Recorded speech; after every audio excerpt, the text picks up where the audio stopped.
did. Yeah, the Surf City All-Stars were Jan and Dean's backup band for a long time. And most of the members in that band have played with the Beach Boys on the road. And we're going to play tonight on the football field.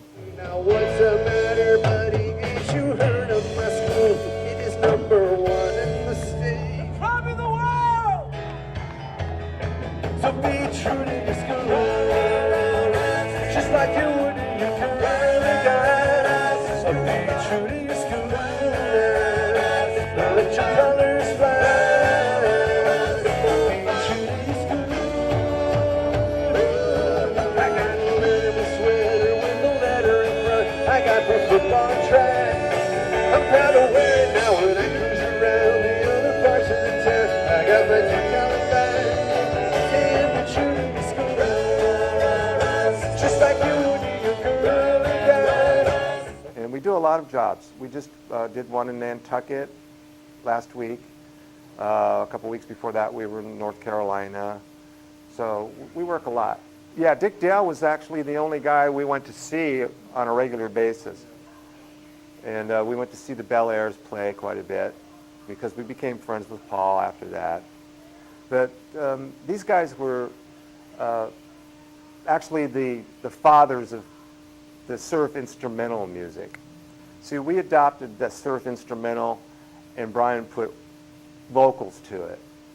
And at first, all the local surf bands in the South Bay and the surfers themselves, it took them a long time to actually, accept us.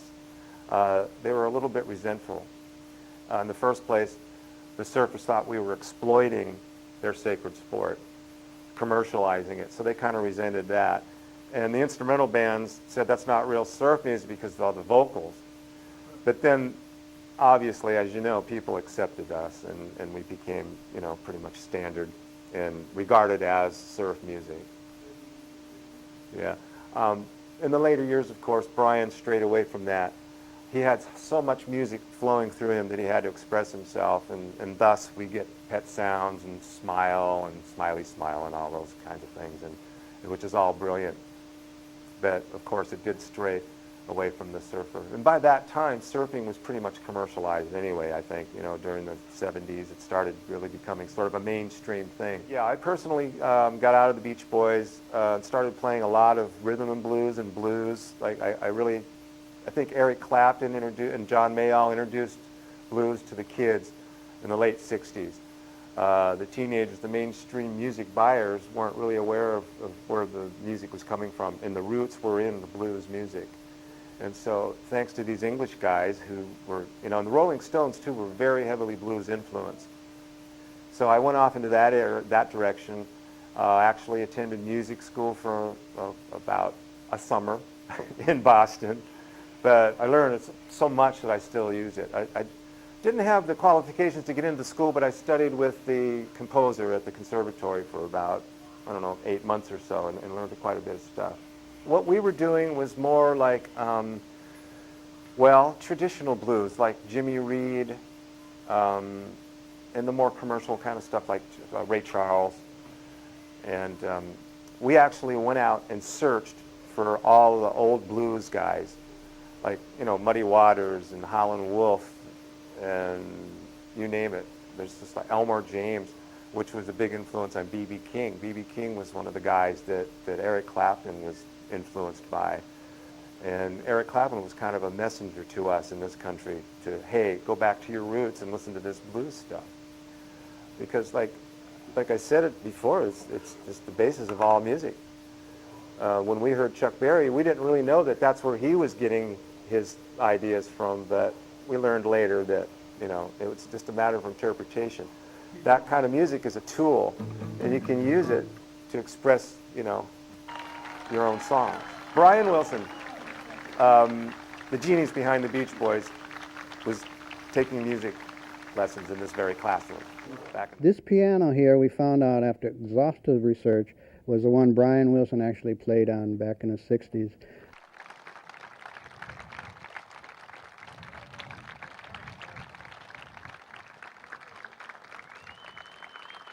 Oh yeah, they had a music assignment where the class was supposed to turn in some music, and Brian turned in the song "Surfin'," which I guess received a pretty low mark, right? The D or an F, right? Well, in the composition class and music writing class, Brian was asked to write a 120 measure sonata for the piano. And he wrote 32 measures of music with chords in it. And those chords later turned into be, of course, the Surfin' song that became so popular. And that's why he can laugh going to the bank with $1 million with the F that I gave him. But the F came about because it wasn't 120 measures. It didn't change keys 5 times, and it was full of parallelism, which he's made and capitalized on, and backward progressions. But it is ironic. Brian and Fred have since, rectified their strained relationship with Bad Grade. I guess they had dinner together several years ago or something. That was all ironed out. Yeah, at the school, we played in the auditorium. Brian and Al, I think, played quite a bit, a couple times, right? In the music room here. And but after the Beach Boys became national, there was no time or money to come, back to the alma mater and do a concert. So what I did was got sidetracked. There was a lot of friction between our parents. When the money started rolling in by the tons, that's when things get ugly, right? We were just a bunch of kids having fun, and then the parents started bickering about control and power and money. And I had a friend, Mark Grosclose was his name. He attended here back in the 60s. He was a friend of Carl Wilson's, who attended Hawthorne High. And Dennis hurt his leg, so we had to get Mark to play the drums. And it just so happened that Mark was in a band called the Jaguars. And all those guys went to Hawthorne High. So I went to one of their rehearsals, and I kind of recruited them to play the music I had been writing that Brian kind of didn't want to do. I wrote a silly car song, and Brian didn't really take me serious. I was 14. So I got these other guys from Hawthorne High and started a band called the Marksmen. And we were signed to A&M. We were actually the first band signed to A&M Records. We got some airplay in the state of California, and we toured up and down the state. And then it kind of fell off to the wayside. We were just wondering why we have Beatles and Lady Gaga and no Beach Boys up there. I would say the early 70s or so, we kind of became sort of estranged for a while. I stayed mostly in touch with Mike through the years. What? And I did sit in with the band on a lot of occasions through the years until I got back in permanently in the late 90s. Carl and I we went on, when we became like 25 or 26, we kind of went off in different directions. I moved out of the state for one thing. He was busy touring constantly and recording. So it was kind of hard to hang out and be social at that time. But we remained friends, always. I was just kind of fortunate enough to remain on good terms with all those guys and able to travel freely in all their camps, whereas they were bickering with each other, I was kind of bouncing around between camps, playing with their different bands and things. And so it was like like when it becomes a big corporation, things just aren't as personal anymore, and it just kind of, it's a business, to quote Murray Wilson. He used to preach that to me when I was 14, and I couldn't comprehend it, that it's a business. It's not a fun game. It's not a party. It just has to be regarded as a serious business.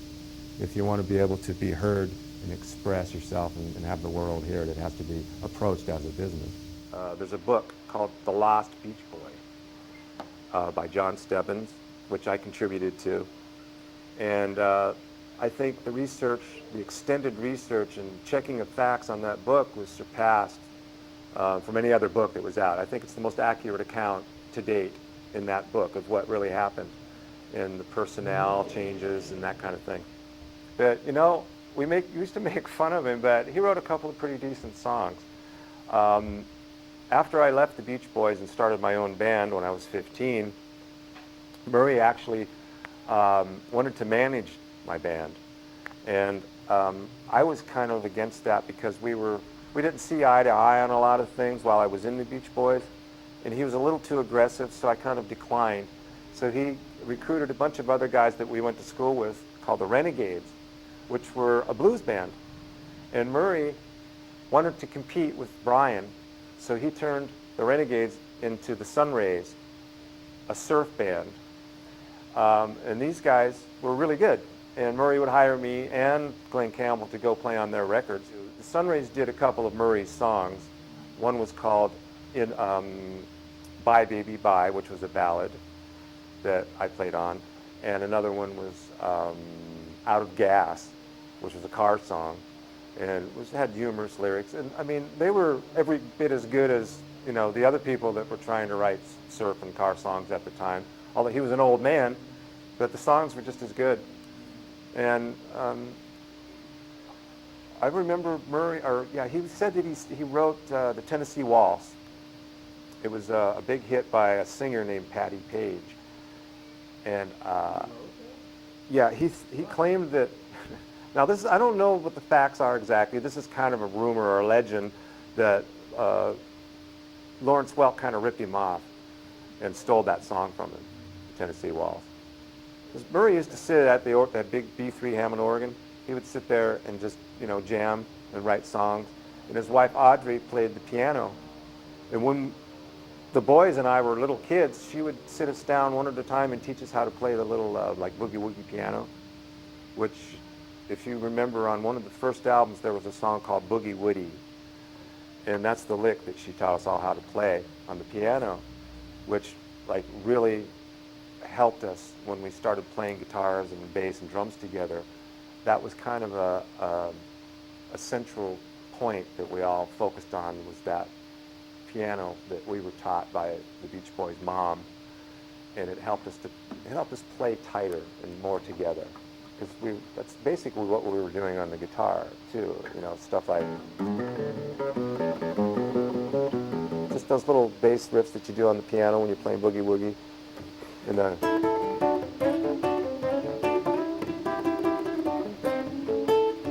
that's like she taught us how to do that with our right hand on the piano, and with our left hands we were going, you know, just the bass riff, or just any way you want to do it with your right hand going.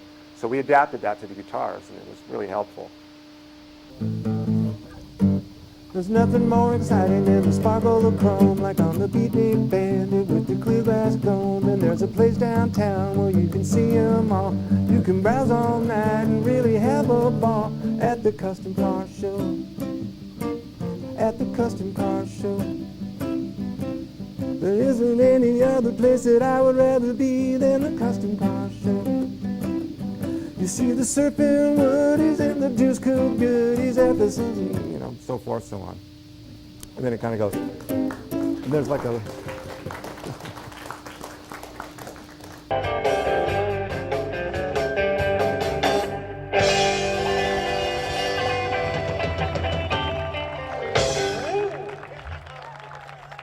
Yeah.